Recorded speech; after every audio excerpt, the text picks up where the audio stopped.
A spirit. Are you a spirit? No. Dude. Are you a ghost? Are you a ghost?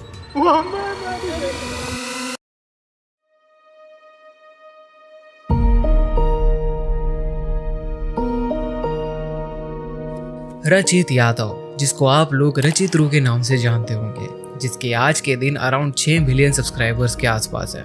But let me tell you one thing, अगर आपकी as 20 से नीचे है तो आप में से मैक्सिमम लोग उसको रियली जानते ही नहीं होंगे कि आखिर कैसे उसने अपनी 60 to 70% ऑडियंस को स्कैम करके कमाई है। जी हाँ, अगर आप उसके सब्सक्राइबर बेस देखो तो 6 मिलियन सब्सक्राइबर्स है, लेकिन उसको 1 मिलियन व्यूज, कभी कभी तो 500,000 व्यूज के लिए भी बहुत ज्यादा स्ट्रगल करना पड़ रहा है। और बजाय कि उसका चैनल 2015 में एस्टैब्लिश किया गया हो, लेकिन अगर आप उसकी ओल्डेस्ट वीडियोस उठा के देखोगे तो 2020 के वीडियोस आपको देखने मिलेंगे।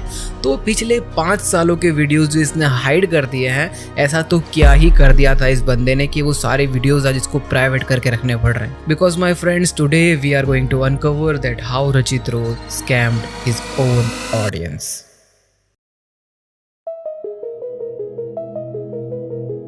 अभी फिलहाल मैं आपको इस बंदे के बारे में थोड़ी सी ब्रीफ जानकारी दे देता हूँ, जिससे आपको इस वीडियो के अंदर आगे आने वाली जानकारी बहुत ही इजीली अंडरस्टैंडेबल हो जाएगी।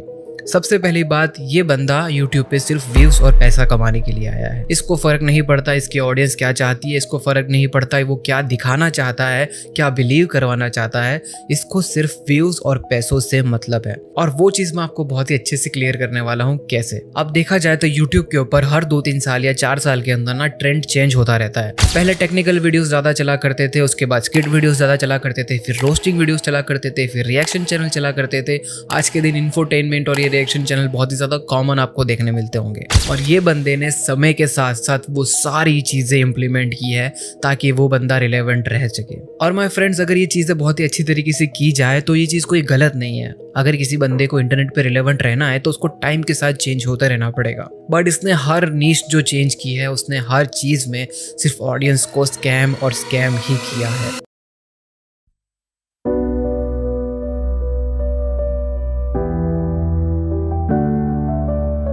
शुरू करते हैं 2015 में, जब इसका टेक रिलेटेड चैनल था with the name of so called technical guys, जिसके अंदर ये एप्लीकेशंस और कुछ गेम्स के रिव्यूज किया करता था और कैसे वो गेम्स या एप्लीकेशन को एक्सेस किया जाए उसके ऊपर वीडियोस बनाया करता था।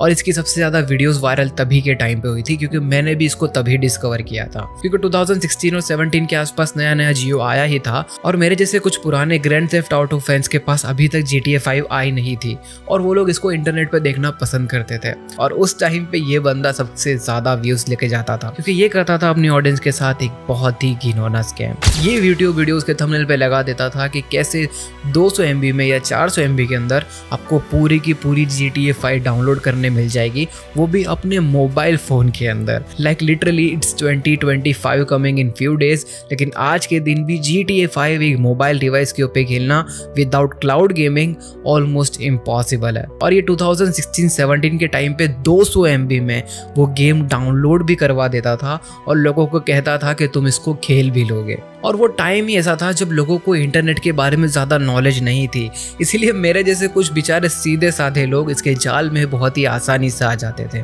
और सिर्फ स्कैम ये नहीं था कि ये सिर्फ क्लिकबेट वीडियोस बनाया करता था और वीडियोस के अंदर कुछ सच्चाई नहीं होती थी, लेकिन उससे ज़्यादा ये उन वीडियोस के अंदर ये ऐसे URLs डालता था जहाँ पर इसको मैक्सिमम एड्स मिल सके। लाइक लिटरली हम लोगों को लॉकडाउन के बाद ये सारी चीज़ें क्लियर होने लगी है कि एडवर्टाइजमेंट क्या होता है, CPM क्या होता है, RPM क्या होता है और कैसे इंटरनेट पे पैसा कमाया जाता है।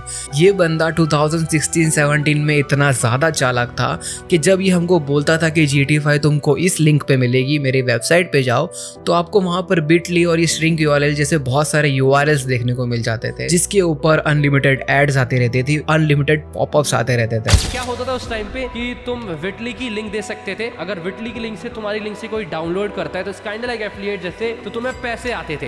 एज आई सेड अगेन, मेरे पास उतने पैसे नहीं थे, मेरे पास खुद का कंप्यूटर नहीं था, आई वाज बहुत छोटा, तो I saw this opportunity to make money, ठीक है ना। And as soon as like मैंने अपना कंप्यूटर लिया, मैंने ये चीजें छोड़ दी थी। एंड जैसे जैसे टाइम चेंज होता गया, इसने अपना जॉनर चेंज करना स्टार्ट कर दिया। सबसे पहले उसने टेक वीडियोस बनाया, उसके बाद गेमिंग वीडियोस बनाया, उसके बाद गेम प्ले वीडियोस बनाए, क्योंकि उस टाइम पे पबजी का टाइम चल रहा था। उसके बाद आज के दिन उसने रिएक्शन चैनल खोल लिया है and he is one of the wannabe mister beast का है। कभी इसके व्यूज में गिरावट आ जाती है तो ये लड़कियों को बुला के रैंडम चीजें करने लगता है, कभी कहीं पे हॉन्टेड प्लेसेस पर चला जाता है, बस कैसे ना कैसे वो व्यूज बटोर लेना चाहता है। अब मैं आपको बताता हूँ कि कुछ ही दिन पहले मेरी फीड में एक वीडियो आया था जहाँ पर रचित्रों के ऊपर ये सवाल उठाए गए थे।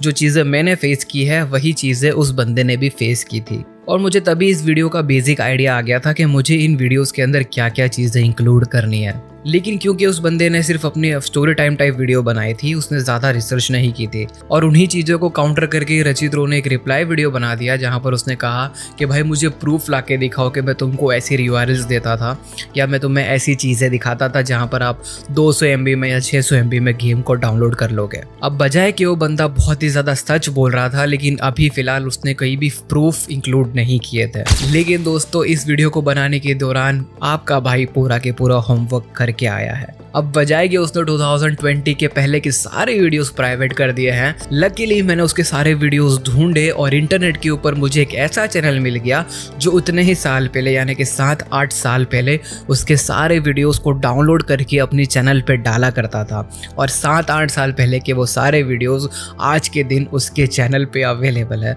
I literally don't know this guy, और पता नहीं मुझे इतने वायरल होने के टाइम पे भी इसके ऊपर व्यूज़ क्यों नहीं आए थे उस टाइम पे, लेकिन ये चैनल समझ लो हमारे लिए ही बनाया गया था, क्योंकि उसके सारे वीडियोस इस चैनल पे अपलोडेड है। और मैं आज आपको दिखाने वाला हूँ वही सारे प्रूफ जो ये बंदा क्लेम करता है कि मैंने कभी नहीं किए।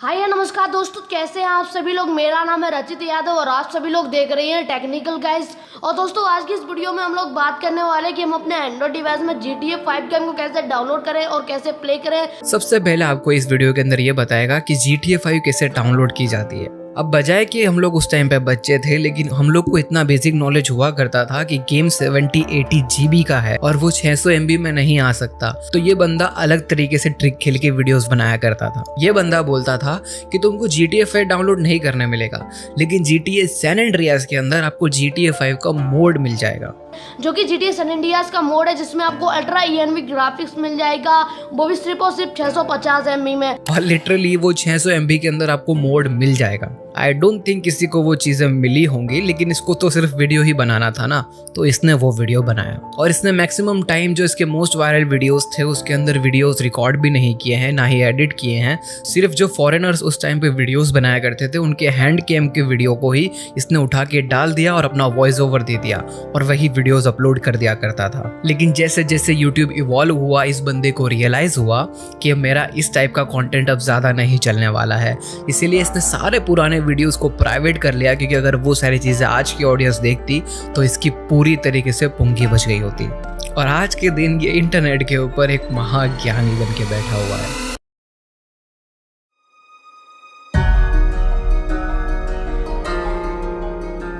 अब रचित्रो ने उसके रिप्लाई वाले वीडियो के अंदर कुछ और टॉपिक्स भी उठाए थे, जैसे कि उसने अपने आप को कवर करने के लिए कहा कि मैं उस टाइम पे बच्चा था इसलिए मैंने कुछ भी हरकतें कर दी, लेकिन आज मुझे रियलाइज हो चुका है कि मुझे वो सारी चीजें नहीं करनी चाहिए थी।